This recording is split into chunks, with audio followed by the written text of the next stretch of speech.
High বন্ধুরা, আবার হাজির হয়ে গেলাম। সব রান্নাই গতানুগতিক পদ্ধতি থেকে একটু বেরিয়ে এসে ঘুরিয়ে ফিরিয়ে করলে একঘেয়েমিও কাটে আর মুখের স্বাদও বদলায়। তাই আজ নিয়ে এসেছি লোটে মাছের একটি রেসিপি, তবে একটু ভিন্ন মশলা আর একটু ভিন্ন পদ্ধতিতে। খেতে কিন্তু অসাধারণ লাগে। আশা করি তোমাদেরও খুব ভালো লাগবে। তাহলে চলো দেরি না করে শুরু করে দেওয়া যাক। এখানে আমি 800 গ্রাম লোটে মাছ নিয়েছি আর মাছগুলোকে কেটে পরিষ্কার করে ধুয়ে নিয়েছি আর খুবভাবে ধোয়ার পরে জলটাকে ঝরিয়ে নিয়েছি। একদম কিন্তু এই মাছে জল থাকা চলবে না।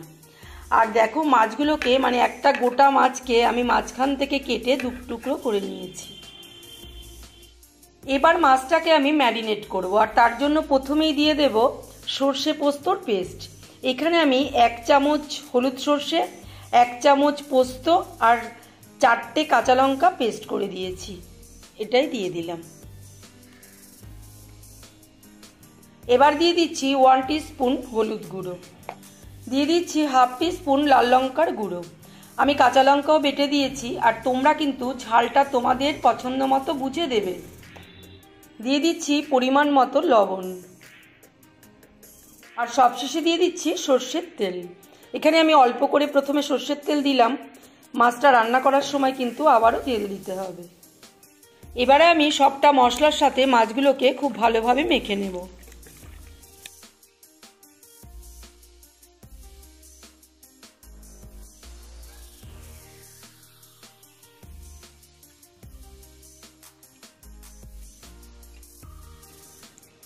দেখো মাছটা কিন্তু আমার খুব ভালোভাবে মেখে নেওয়া হয়ে গেছে। তবে এটা ম্যারিনেশনে রাখার প্রয়োজন নেই, এক্ষুনি আমি রান্নাটা শুরু করব। গ্যাসে কড়াই বসিয়ে দিয়ে পরিমাণ মতো সর্ষের তেল দিয়ে দিয়েছি আর তেলটা কিন্তু বেশ ভালো গরম হয়ে গেছে। এবার আমি এই তেলের মধ্যে দিয়ে দেবো পেঁয়াজ কুচি। এখানে 2টো বড় পেঁয়াজ আমি কুচিয়ে নিয়েছি।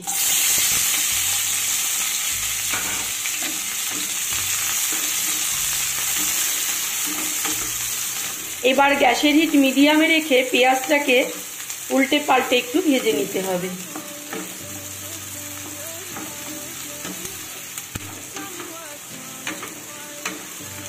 পেঁয়াজটা একটু নরম হয়ে যাবে আর কালারটাও একটু চেঞ্জ হয়ে যাবে, এরকম সময় পর্যন্ত ভাজতে হবে। খুব সামান্য একটু লবণ দিয়ে দিলাম, এতে পেঁয়াজটা তাড়াতাড়ি নরম হয়ে যাবে।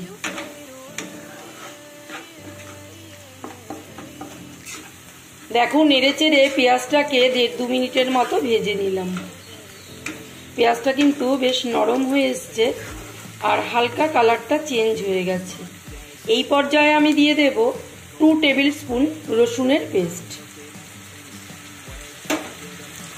রসুনটাকেও আমি পেঁয়াজের সাথে একটু ভেজে নেব যতক্ষণ না পর্যন্ত রসুনের কাঁচা গন্ধটা চলে যায়।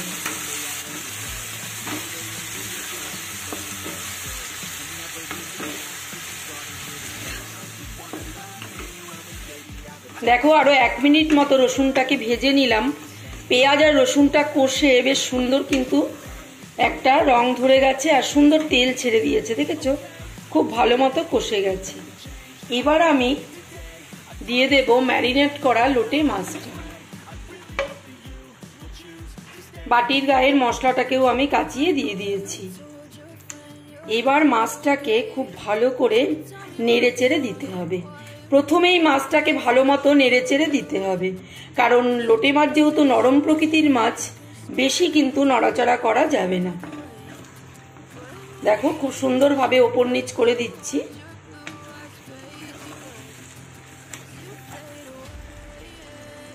বন্ধুরা এই মাছটা রান্না করা কিন্তু কোনো ঝামেলাই নেই। সুন্দরভাবে পেঁয়াজটাকে ভেজে নিয়ে তারপরে সব মশলা মাখা মাছটাকে সেট করে দিলেই কিছুক্ষণের মধ্যেই কিন্তু হয়ে যাবে। দেখো মাছটাকে ভালো করে নেড়ে দিয়েছি আর আমি কিন্তু নাড়াচাড়া করব না। এবার গ্যাসটাকে কমিয়ে দেব, মিডিয়াম টু লোতে দিয়ে দেব আর ওপর থেকে আমি আরও 4টে চেরা কাঁচা লঙ্কা দিয়ে দেব, তাহলে খুব সুন্দর একটা ফ্লেভার আসবে। এবার আমি মাছটাকে রান্না হতে দেব 5 মিনিট। তবে আমি কিন্তু ঢাকা দেব না, খোলা অবস্থায় রান্না হবে 5 মিনিট।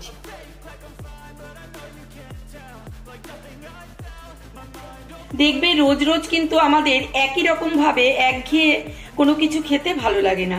সেই কারণেই আমি মাঝে মাঝে মাথা থেকে বের করে নতুন করে এক্সপেরিমেন্ট করি কিছু। তো সেটাই বলতে পারো আমি করেছিলাম একদিন, আমার দারুণ লেগেছিল খেতে, তাই আমি আজকে তোমাদের সাথে শেয়ার করছি। তো তোমরাও এইভাবে একদিন করো, দেখবে আমার মনে হয় তোমাদের মন্দ লাগবে না, খেতে খুব ভালোই লাগবে। মাত্র 5-6 মিনিটের মধ্যেই কিন্তু আমার লোটে মাছ রান্নাটা হয়ে গেল। বেশি কিন্তু জল বেরোয়নি, যেহেতু আমি ঢাকা দিয়ে রান্না করিনি। তোমরাও বন্ধুরা ঢাকা দেবে না, তাহলে দেখবে মাছগুলো খুব সুন্দর সেদ্ধ হয়ে যাবে। আর দেখো গোটা গোটাই আছে, একটাও কিন্তু আমার ভাঙেনি। আর আমি যখন মাছ কেটে ধুয়েছিলাম আর ধোয়ার পরে খুব ভালোভাবে জলটাকে ঝরিয়ে নিয়েছিলাম। তো তোমরাও মাছগুলোকে ধোয়ার পরে খুব ভালোভাবে জলটাকে ঝরিয়ে নেবে। আর এই মাছটা রান্না করার সময় ঢাকা দিয়ে রান্না করবে না, তাহলে দেখবে তোমাদের মাছও ভাঙবে না আর মাছটা খুব সুন্দর সেদ্ধ হয়ে যাবে। দেখো মাছটাকে একটুখানি আমি নেড়ে দিচ্ছি, খুব সুন্দরভাবে কিন্তু সেদ্ধ হয়ে মাছটা হয়ে গেছে। এবার সবশেষে আমি দিয়ে দেব ধনে পাতা কুচি। এবার ধনে পাতাগুলোকে একটু মিশিয়ে দেবো, দারুণ ফ্লেভার বেরিয়েছে বন্ধুরা। তোমরা যদি আমার মতো করে বাড়িতে বানাও তবেই তোমরা বুঝতে পারবে যে এর গন্ধটা কত সুন্দর বেরিয়েছে আর এর খেতে কেমন স্বাদ। আমার লোটে মাছ রান্নাটা কিন্তু একদম কমপ্লিট। এবার আমি গ্যাসটাকে অফ করে দেব। আর এবার আমি ঢাকা দিয়ে 2 মিনিট রেখে দেবো স্ট্যান্ডিং টাইমে, তারপর আমি পরিবেশন করব। ফিরে এলাম 2 মিনিট পর। ওয়াও, কালারটা কি চমৎকার হয়েছে, তাই না বন্ধুরা? তাহলে দেখলে তো কত ঝটপট আর কত সহজেই তৈরি হয়ে গেল আমার এই লোটে মাছের রেসিপিটি। তোমরা এর স্বাদ আর গন্ধ পেতে চাইলে আজই কিন্তু বাড়িতে ট্রাই করো আর কমেন্ট করে জানাও খেতে কেমন লাগলো। চলো এবার গরম গরম পরিবেশন করবার পালা। লোটে মাছের এই সুন্দর রেসিপিটি যদি তোমাদের ভালো লেগে থাকে তাহলে অবশ্যই ভিডিওটিতে একটি লাইক করে দিও আর অবশ্যই অন্যান্য বন্ধুদের সাথে শেয়ার করে দিও। আজ তাহলে আসছি খুব তাড়াতাড়ি নতুন রেসিপি নিয়ে। সবাই ভালো থেকো, ধন্যবাদ।